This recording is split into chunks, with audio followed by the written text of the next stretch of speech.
sa Bahrain, punta dito sa lahat eh. Pero they didn't have time to seek God, no? Yung katulad ng ginagawa natin ngayon, nagkakaroon tayo ng pag-aaral o pag-bulay-bulay.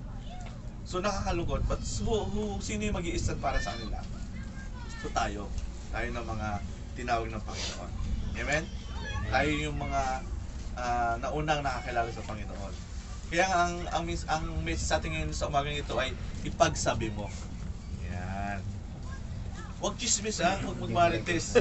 Huwag marites ng kapatid. Ipagsabi mo yung kagandahang loob ng Diyos, yung pag-ibig ng Diyos. Ipagsabi mo kung ano yung naranasan mo sa Panginoon. Yung maging voice tayo ng Diyos, maging isang ano tayo, kumbaga ay ambassador of Christ. Di ba? Ako nga, narinig ko yung testimony, nabanggit lang ni Mami, pero si Ella hindi nagkikwento eh. Si Ella daw, pag yung mga, sabi ko kay Ella, ano daw siya, sabi niya sa akin, paano ako dad magiging the voice? Sabi ko, saan mga classmate mo? Pwede ka mag-share. And then Mami, nag-quit si Mami niya nakaraan, sabi niya ng Mami niya, si Ella, yung may na siya mga classmate na may mga bawa na masakit yata ang ulo, may nararamdaman. At pinag-pray niya, tapos nag-sinisiran niya. Sabi ko, oh, that's a good thing na nagiging voice ka doon sa mga classmate mo. So, ganun mga simpleng bagay. Kumbaga, iyon yung pamaraan para maipahayag natin yung kabutihan ng Panginoon sa buhay ng mga tao. As we prepare the way of God sa buhay nila at sa pagkakanyang pagdating dito sa mundo. Amen? Kaya makita nyo, pinapaganda na ang kalsada kasi piniprepare na talaga ang way na prepare na yung way natin. Sa physical, pero sa spiritual, diba? Kailangan sumusunod yun. So sabi sa 1 John chapter 1 verse 1, sabi dito, that which was from the beginning, which we have heard, which we have seen with our own eyes, which we have gazed upon, in touch with our own hands. Grabe niya. This is the word of life. And this is the life that was revealed. We have seen it and testified to it. Yeah. Ganda, di ba? And we proclaim to you the eternal life that was with the Father and was revealed to us. We proclaim to you what we have seen and heard, so that you also may have fellowship with us. And this fellowship of ours is with the Father and with the Son, Jesus Christ. We write these things so that our joy may be complete. Ito binabanggit ni Apostle dyan, no? Yung ano yung kanyang nakita, ano yung kanyang naranasan sa Panginoon, ano yung nakita kanyang mata, narinig sa Panginoon, that's the testimony na wini-witness nila. Di ba? Pinagsasabi nila. Kaya sabi nila, gusto namin kayo makasama at Pilipinas. Ba't kailangan namin sabihin ito eh? Ipagsabi namin kung ano yung naranasan namin kay Jesus nung kasama namin. Di ba? Ano yung narinig namin sa Kanya, ano yung na-witness namin sa Kanya, yun yung pinagsasabi namin, para kayo din ay magkaroon ng relasyon sa Kanya. Yan. Di ba? So the same thing din sa ating mga kapatid. Ano yung naranasan mo sa Panginoon sa mga panahon ito? Ano yung goodness ni God na ano mo? Pwede mo ipagsabihan sa mga kaibigan natin. Diba? Pwede natin ipagsabi yung kabutihan ng Panginoon. Ano may pinagdaan natin? Either yan ay problema, either yan ay blessing. Lahat yan may purpose. Lahat yan, all things work together for good. At yung mga bagay na yan, pag pinagsabi mo sa mga tao na nangangailangan din ng ganong mga experience na nasa mo, they will be strengthened, they will be mapapalakas sila, mararanasan nila yung comfort, diba? Yung joy, no? So mga kapatid, ano ba yung naranasan natin sa Panginoon sa mga panahon ito?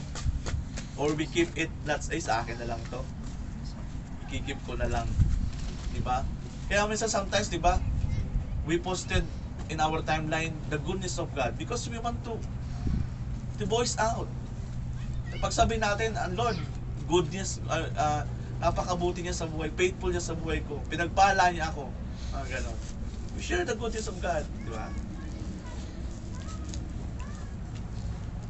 So sa mga panahon ito, ano yung mga bagay na naranasan natin sa Panginoon? Ano yung mga bagay na pinadama sa inyo ng Panginoon o binigay sa inyo ng Diyos na kailangan natin ipagsabi, kailangan natin sabihin? Amen? Or dito na lang, lihaman mo na sila. Total naman, di ba? Ako na lang ang maka-receive ng ng salvation. Sabi dito, kung ano yung titisman, that's the word of life. Yun yung buhay, no? Na nagbibigay ng kalakasan, nagbibigay ng salvation, nagbibigay ng Di ba? Sa buhay ng ibang tao na makakarinig nito. So your life is a blessing to others. Our life. No? Kahit simpleng testimony lang natin, kahit hindi natin sabihin yung evangelism na yung pinag-aralan natin na ano. Pero the way we share our testimony to others, it will change life. Because bakit? Because the one we receive is life. That's why nagbibigay din tayo ng buhay with this Jesus Christ. Amen? Kung kayo sabihin. So, this is the mandate of God. Kailangan na tapusin yung takbuhin natin. Of course, along the way, hindi naman madali eh. Sa pagtakbo natin, minsan nadadapa tayo, minsan nauuhaw tayo, minsan marami tayong pagdadaanan na ititrim down ng Lord yung ating buhay, yung ating ugali, di ba? Huhubugin tayo ng Panginoon sa ating pagtakbo. Kasi nasa race tayo eh. Diba? Kailangan maging matibay yung ating perseverance, yung ating sabi nga ay energy. No? Kaya tayo hinubog ng Panginoon. At along the way, sa ating pagtakbo, kailangan natin maging voice. Kailangan natin ipagsabi kung ano yung ginawa ng Panginoon natin sa pagtakbo natin. Alam mo, sabi ba, ako nadapa, pero ang Lord ang nag-heal sa akin, ang tumulong sa akin. Nakita ko ang katapat na inangat ako ng Panginoon, tinulungan ako. Yun yung sabi natin. And the same time, sa mga bagay na sinasabi natin, naihihanda natin ang pagdating ng Panginoon sa buhay ng mga tao na kailangan ng Diyos. Sila man magkakaroon din ng personal relasyon sa Diyos. Sila man ay makakilala sa Panginoon. At yun ang gusto ng Panginoon. Ma-establish yung kanyang kingdom sa buhay ng bawat isa. Ang tanong, nasaan na ba tayo? Level ng pagtakbo ngayon. Nasaan na ba tayong tayo ba ay seryoso sa ating takbuhin? Tayo ba ay willing na in spite na may mga struggle tayong haharapin, problema, magpapatuloy pa rin ba tayo? Or babalik na lang tayo ulit kasi sayang naman. Di ba? So, lahat yan mga bagay na yan ay nararanasan natin so that we could experience the goodness of God and we can testify it to the people na nangangailangan ng Diyos. So, ano yung naranasan mo sa Lord? Ano yung nakita mo sa Panginoon? Ano yung narinig mo sa Kanya? Testify it, sabi sa salita ng Panginoon, because it is the word of life. Ibibigay ng buhay. At the same time, makasama natin din sila sa pagpupuri at pagsamba sa Panginoon. That's our goal. That's yan yung ating nilalakaran. Yan yung ating takbuhin.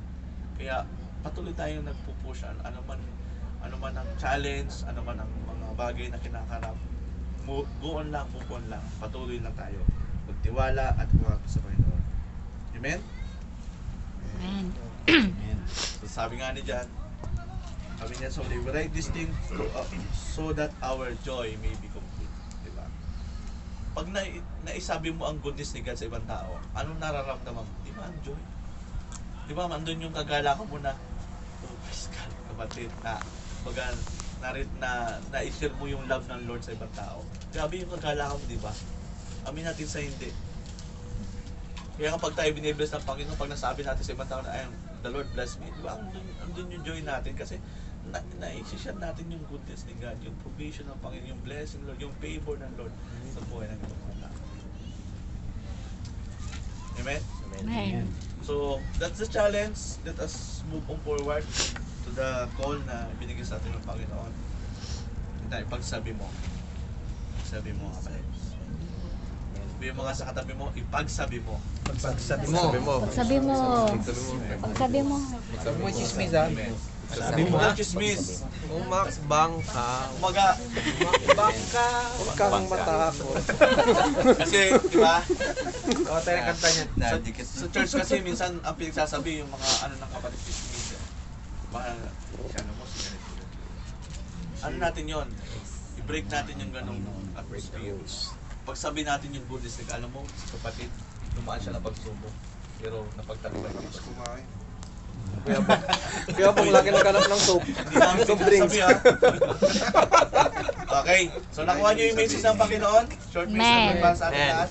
Amen. So ngayong umaga, ano yung testimony pagsasabi mo ngayon sa amin, sa atin?